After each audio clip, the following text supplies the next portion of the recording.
Emily. Stephanie. And today we're actually going to continue with our book bingo series, and we actually are going to mark off the box of a time traveling book, right? To read a time traveling book. Facebook, yeah. So for this video, for the time traveling book, I picked LOCKET by STACEY Jay. It's basically a book about, it's like a YA novel. Again, me and my YAs. So the three main characters are Katie, which is the girl, Isaac, her boyfriend, and the guy that she, basically cheated on with was Mitch. And those three are basically childhood friends. Mm-hmm. And then somehow, she started dating Isaac, and they've been together forever in high school world, which means like, 2 years or something like that. So they're like the perfect couple. Apparently, he's kind of got, I think he's in the basketball team, so he's kind of a jock, kind of player kind of guy, and Mitch is the more artsy, because I think he does something with music. And she, loves Isaac. She's been with him forever, and somehow, she cheated on him with. So I think they were drinking or something, like a party, and then she kissed Mitch, and she's like, "Oh my god, like we can't do this anymore." And this never happened. So basically she kind of kept as a secret from Isaac, and then they were going out a few weeks later for their anniversary, and somehow Isaac found out because this girl saw them kissing and she told him. And then you kind of see, so she freaks out. He kind of just like, I don't know, this is a spoiler, but at this point I really don't care if it's a spoiler or not, because this book was Anyway, I mostly read this book because I want to read a book for time traveling. But he basically ditched her on the road like 3 miles from home in the rain, and then was like, "Get out of this car because you cheated on me." But he knew that she cheated on him when he picked her up, and he basically just drove her in the middle of nowhere, forced her out, and just drove away. I was like, that is the douchiest move I've ever seen. Anyway, so she freaks out obviously, and she has a locket that she got from her grandmother, that somehow transported her back to 2 weeks prior, which is when the incident, right before the incident occurred. So she's like, "Oh my god, I'm back in traveling in time. I can make things, go better this way." So she goes on this, time traveling, past adventure thing.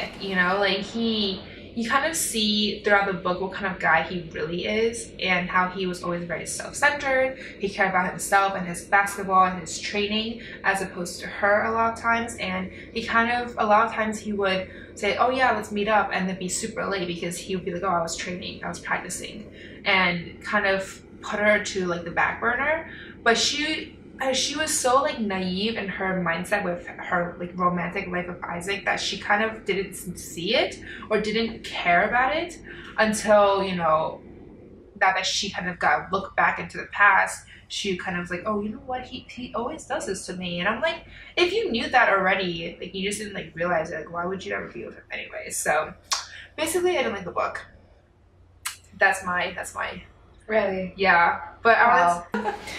I actually have an appreciation for time travel romance. Usually if you tell me that a story is time travel romance, I'll actually read it, because I have a hard time usually with normal chick lit and typical romance.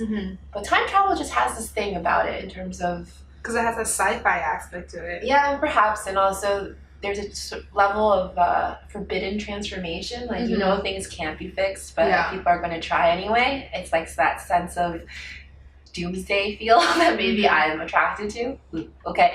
But I'm surprised that you didn't happen to like this book. Well, I didn't like it because, the plot itself was okay, I guess, but there's a lot of things about the characters that just really bothered me.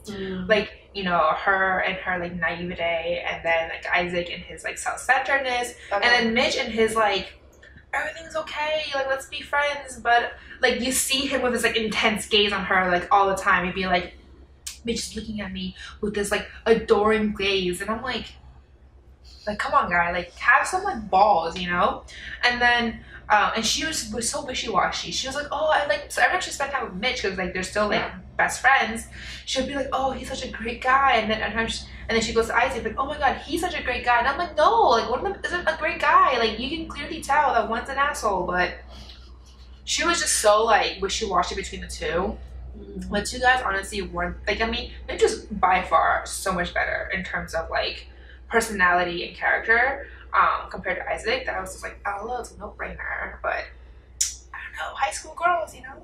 At least you accomplished the goal and you read a book. Basically, yeah, that's what this book was good for. Recommendation, because I actually liked this book and I also completed this challenge, this one box. It's the book How to Live Safely in a Science Fiction Universe by Charles Yu.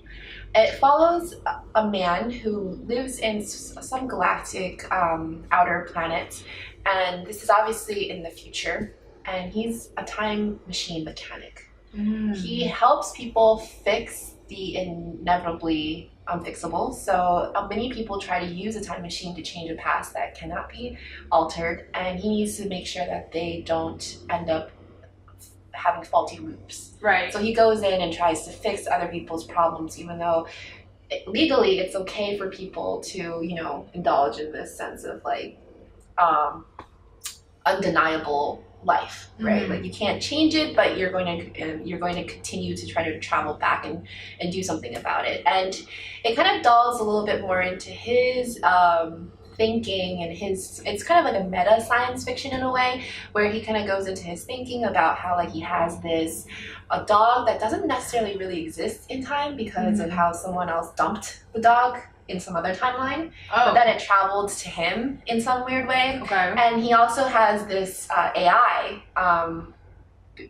this motherboard, who is a bit of a cowardly motherboard, which is kind of interesting because if you read enough sci-fi, you'll realize that most of the time AI are just really unfeeling, but this particular AI was very much about like, oh, I can't do this, like help me, narrator, you know. And it's weird, right? Like it was very intriguing as a character in the book, and it kind of indulges more and more in this main lead's backstory of how he tries to find his father, who is the inventor of the time machine, but then his father vanished right soon after. And he also goes back in time himself to visit his mother, who is trapped in this sort of Groundhog Day scenario where she's trapped in the single hour where she's she's continuously making dinner over and over and over again.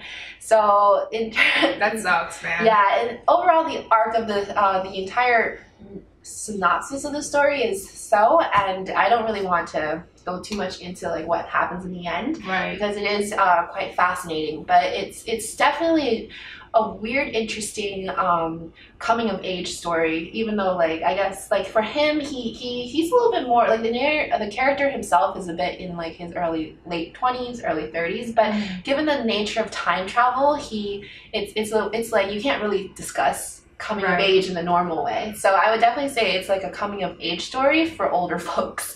And it was really interesting for me because I've never really read a science fiction quite like it. It was very much about like discovery of like what is it about life and time travel that gets people snared, and how does it feel to have to try to discover yourself over and over again. And the real reason why I picked this book, though, was I thought the title was fascinating. I was like, how to live safely in the science fiction universe? Yeah, of course, I would always be wondering that, too, because you wouldn't think about that. Okay, fine. But, like, most science fiction stories, like, if you think about the most common one, the mainstream right now is, like, The Hunger Games, or if you think about... If any of you who are action fanatics of science fiction, like Total Recall, if you've ever watched that movie, Minority Report, then there's one with Matt Damon in it. I forgot what it was called. There was that one with I know exactly what it is, and she keeps going back. He's going back again and again and again, and there's that girl. I forget the name of that, but I'm sure. But generally, as you know from most movies, also Looper is a very good example of a science fiction gone haywire. You can see that there's a lot of dangers in that particular area of story. So I'd say that when I saw this title, I was like, oh, okay, well, this seems pretty interesting. Like, how do you actually do that? Because we are all kind of like scared of the future in some sense. So that was an interesting read. That was my pick. So yeah, those were our picks for the book Bingo, time traveling book. I picked The Locket by STACEY Jay, and you picked... I picked How to Live Safely in a Science Fiction Universe by Charles Yu. Yep, so as always, we will include all the links below, the Goodreads, Amazon audiobook, whichever is relevant, down below. And yeah, in general, make sure to tell us if you have an opinion on any of these books, and if you share them or not share them, let us know down in the comments below as well, and we'll see you later. And and if you want to, follow us along, let us know if you've read any book that's based on time traveling. Comment below as well, and as always, please subscribe and like our video if you liked it. Yep. All right, everyone. All right, thank you, everyone. Bye. Bye.